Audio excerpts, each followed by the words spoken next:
हमारे साथ आसिम वकार जुड़ चुके हैं एआईएमआईएम से। आसिम वकार साहब, पहली प्रतिक्रिया या पहला रिएक्शन आपका क्या है? क्या प्रदेश व्यवस्था, प्रदेश की जो कानून व्यवस्था, उसी से सवाल है सीधा? नहीं, हमें अफसोस है सर। देखिए, मैं बहुत परेशान था खुद सुबह से। जी मैं कुछ मेरी पर्सनल निजी फैमिली में कुछ ऐसा प्रॉब्लम थी कि मैं सुबह 4 बजे से हॉस्पिटल में था। हम ना टीवी देख रहे थे, ना मैं किसी इस वक्त पॉलिटिक्स में किसी से टच में था। हम लोग खुद बहुत परेशान थे, लेकिन अभी जिम्मेदारों ने पार्टी के फोन किया, हमारे राष्ट्रीय अध्यक्ष पे हमला हुआ है। ये हमारे दिल को झंझोड़ने वाली बात है। और सबसे पहली बात तो मैं इस बात की मांग कर रहा हूं कि ये कौन लोग हैं, तो कहिए हमारे राष्ट्रीय अध्यक्ष सुरक्षित हैं। मैं भारत सरकार की सभी एजेंसियों से, उत्तर प्रदेश की सभी सरकार की एजेंसियों से मांग करता हूं कि इसका जांच करके खुलासा कीजिए कि कौन लोग हैं जो हमारे राष्ट्रीय अध्यक्ष के खिलाफ हैं और माहौल बिगाड़ने की बात कर रहे हैं। इसकी जांच होना चाहिए सर जी इसको ऐसे हल्के में नहीं जाना है।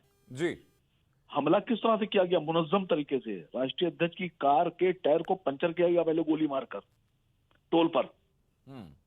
ये बड़ी साजिश का एक खुलासा दिख रहा है कि बड़ी साजिश का खुलासा करना चाहिए इसके अंदर। कौन लोग हैं ये जी कि पहले टायर पंचर करते हैं कि गाड़ी भागने ना पाए, और उसके बाद में देखिए सामने निशान दिख रहे हैं गाड़ी पर गोलियों के। बिल्कुल। मैं समझता हूं कि अमित शाह साहब उत्तर प्रदेश में भाषण दे रहे हैं, जहां जहां चिल्ला रहे हैं कि अपराध मुक्त प्रदेश, अपराध मुक्त प्रदेश। ये अपराध मुक्त प्रदेश है। एक अंतरराष्ट्रीय आवाज है मुसलमानों की। असद ओवैसी साहब छोटे लीडर नहीं है, इंटरनेशनल लेवल पर जाने जाते हैं। उनके ऊपर हमला हुआ है चुनाव प्रचार में। उत्तर प्रदेश की कानून व्यवस्था पर भी सवाल है जी। चुनाव आयोग की व्यवस्था जो है उस पर भी सवाल है कि आप कहते हैं कि व्यवस्था बहुत अच्छी है काम की, और अपराधी इस चुनाव के दौर में जब आचार संहिता लगी है तो हथियारों के साथ घूम रहे हैं। तो क्या एआईएमआईएम असलहे सर लेके इस घूम रहे मामले में टाइम बाउंड जांच की मांग करेगी और असदुद्दीन ओवैसी के लिए और ज्यादा सुरक्षा हो, इस बात की मांग करेगी? नहीं, मैं मांग कर रहा हूं भारत सरकार से, गृह मंत्री से कह रहा हूं, प्रधानमंत्री से, मजलिस-ए-इत्तेहादुल मुस्लिमीन की तरफ से कह रहा हूं कि हमारे राष्ट्रीय अध्यक्ष जनाब असद ओवैसी साहब को Z+ सुरक्षा मुहैया कराई जाए। जी उनकी जान को खतरा है। इससे पहले उनके घर पे हमला हुआ, एक बार नहीं हुआ, कई बार उनके घर पे हमला हुआ। वो घर जहां बराबर में इलेक्शन कमीशन है, घर के सामने पुलिस मुख्यालय है दिल्ली में, आप सबने चलाया। किस तरह से गड़ा से, फरसे और राड लेकर हमला किया गया, और उसके बाद भी सरकार की आंखें नहीं खुल रही हैं। जी। और उसमें जो लोग गिरफ्तार हुए उनको जमानत दे दी गई। इलेक्शन कैंपेन के दौरान क्या आपको ऐसा लगा कि कुछ लोग ऐसे हैं आपके आसपास जो आपके विरोधी हैं, जो ऐसी वारदातों को अंजाम दे सकते हैं? मैं आपके चैनल पर एक सवाल खड़ा कर रहा हूं जी कि जब ओवैसी साहब के घर पर हमला हुआ, वो हथौड़ा गड़ासा लेकर, लोहे का राड लेकर, उसमें पुलिस ने अरेस्टिंग की, उनको छोड़ा क्यों गया? उनकी जमानत क्यों दी भारत सरकार की तरफ से? उनको उत्तर प्रदेश दिल्ली सरकार ने क्यों, उनसे पुलिस ने पूछताछ नहीं की? कौन लोग हैं वो? जी।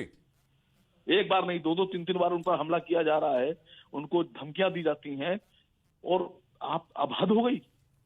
अब रास्ते में उनकी गाड़ी पर गोली चल रही है, और उस पर से उत्तर प्रदेश के मंत्री यहां बैठकर बड़ी बड़ी बातें कर रहे हैं।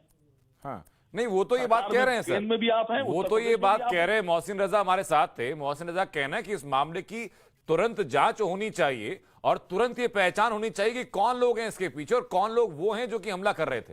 अरे जनाब, मैं आपसे कह रहा हूं, जब अभी घर पे उनके हमला हुआ था तो जो लोग अरेस्ट हुए थे, नारे लगा रहे थे, उनको अरेस्ट करने के बाद उनसे क्यों नहीं पूछा गया? उनको क्यों छोड़ दिया गया? जी, उनको छोड़ा गया, उनसे जांच होना चाहिए थी। क्यों उन पर हमला किया जा रहा है? और मैं भारत सरकार से मांग कर रहा हूं Z+ सुरक्षा दी जाए। असद साहब एक अंतर्राष्ट्रीय स्तर के नेता है, मुसलमानों की आवाज है, वो हक की आवाज है। उनको दबाने के लिए उन पर हमले हो रहे हैं जी। और हम सब उनके साथ खड़े हैं, पूरी शिद्दत से खड़े रहेंगे। हम इसको ऐसे ही हल्के में नहीं जाने देंगे। जी, भारत सरकार को। मुझे सर ये बताइए आसिम वकार साहब कि इस हमले को जो लगभग आधे घंटे पहले का ओवैसी साहब का ट्वीट है, उससे कुछ देर पहले ही घटना घटित हुई होगी। चिजारसी टोल प्लाजा है, जितना मैं जानता हूं कि वहां पर सीसीटीवी इंस्टॉल्ड होंगे। क्या अभी तक कोई जानकारी स्थानीय प्रशासन की तरफ से आपको दी गई कि क्या जानकारी हमलावरों के बारे में उनको पता चली? देखिए, मैं मौजूद नहीं हूं, मैंने आपसे कहा जी, मैं वहां मौजूद नहीं हूं। मैं किसी पार्टी कार्यकर्ता से अगर आपकी बात हुई हो सर? मैं खुद हॉस्पिटल में था, मुझे अभी जानकारी हुई है, लेकिन मैं दुख है मुझे। अंदर तक हम लोग झिझोड़ दिए, हम लोग को झिझोड़ दिया गया है इस घटना से। ये अच्छी बात नहीं है सर।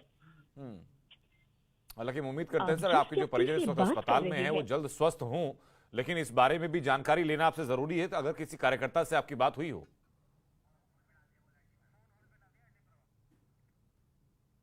आसिम वकार तो शायद आवाज नहीं पहुंच पा रही, लेकिन आसिम वकार ने दो सवाल यहां पर उठाए हैं और दो चीजों की मांग की। उन्होंने कहा कि पहली बात तो Z+ सुरक्षा असदुद्दीन ओवैसी को मुहैया कराई जानी चाहिए।